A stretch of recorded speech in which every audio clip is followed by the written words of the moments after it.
হায় রে বিদেশ, বিদেশ সম্পর্কে যেমনটা ভেবেছিলাম আসলে তেমনটা না। ভেবেছিলাম বিদেশ যাব, অনেক টাকা কামাবো, যত স্বপ্ন আছে সব পূরণ করব।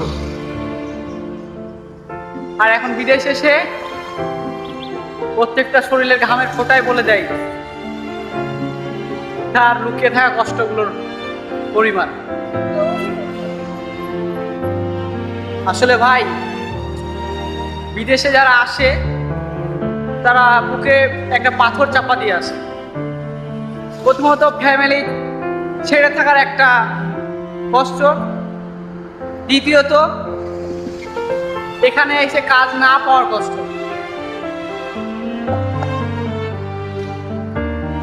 অনেক স্বপ্ন নিয়ে এই দেশে এসেছিলাম,